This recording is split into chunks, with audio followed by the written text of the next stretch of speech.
Hello, my name is Kawsara. I'm a student from Mulberry School for Girls. I'm in year 12, and hi, I'm Maria. I'm also a student, and I'm in year 11. And today we'll be talking to you about why feminism is relevant today to the next generation. What is a feminist? Is it someone who considers men and women to be equal in all aspects of life? Is it someone who believes that women have the right to choose whichever lifestyle they please? Is it someone who wishes to elevate themselves above men in society? Is it an angry woman who wants to be a man? A scruffy woman?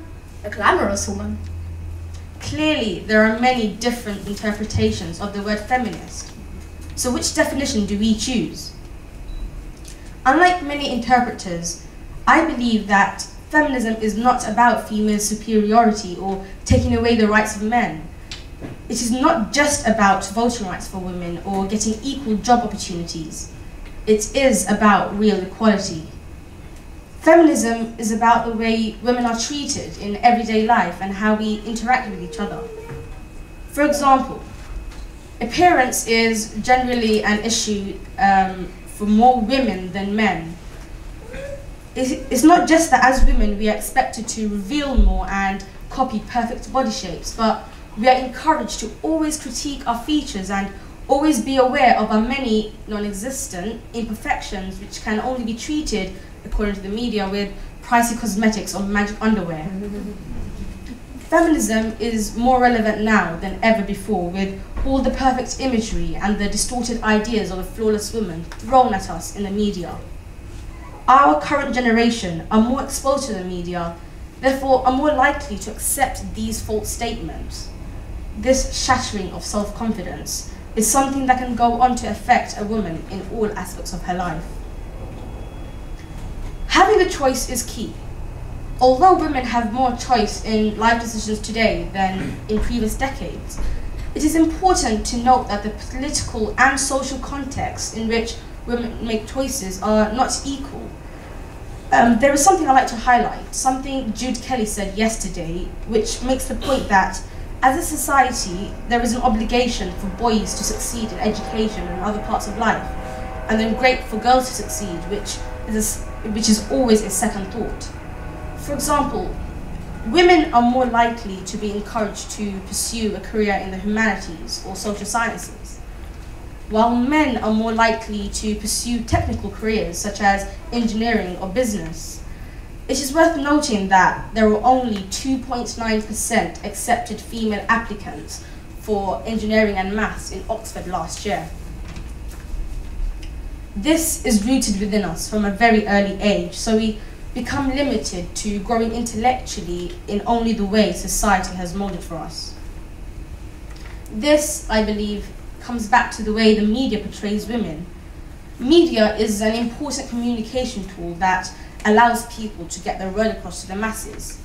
Now, if there is open criticism of feminism in the media, which is common today, the public would start to develop a certain mindset that neglects the idea of having equal rights and start to accept gender inequality. It is this that has caused our generation to misinterpret feminism as a negative term.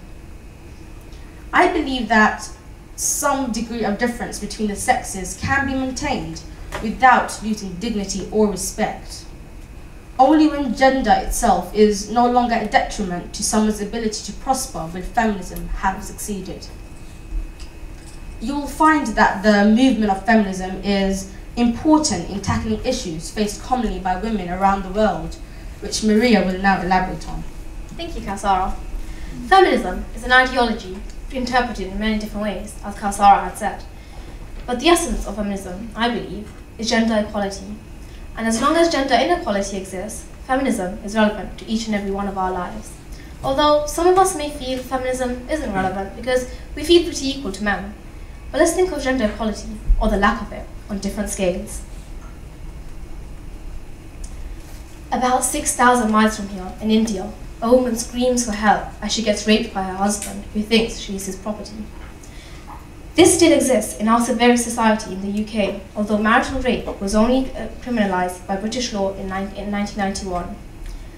Roughly 1,000 miles from here in Africa, female genital mutilation is a common practice in some societies. In this very country, sex trafficking takes place under our very noses. And that woman you passed on your way here has suffered a life of abuse. How ignorant can we be not to realise this? Well, the harsh reality is that 1 in every 3 women has been abused one way or another. So where does it all begin? It begins with people's thinking, your thinking. The acts I have mentioned take place because unfortunately there are some people who think this is acceptable simply because it is happening to a woman. If we were to change the mindset people have, then there would be drastic changes in how women are thought of and treated. But even if we achieve this utopia of equality, feminism will always be relevant to our lives because we cannot forget the history of inequality. We learn of wars and genocides and British victories in history in the hopes that it educates us for the better. Equally, we must learn the true meaning of feminism and what it means to be a feminist, because I, for one, am fed up of people thinking a feminist is an angry woman who wants to be a man.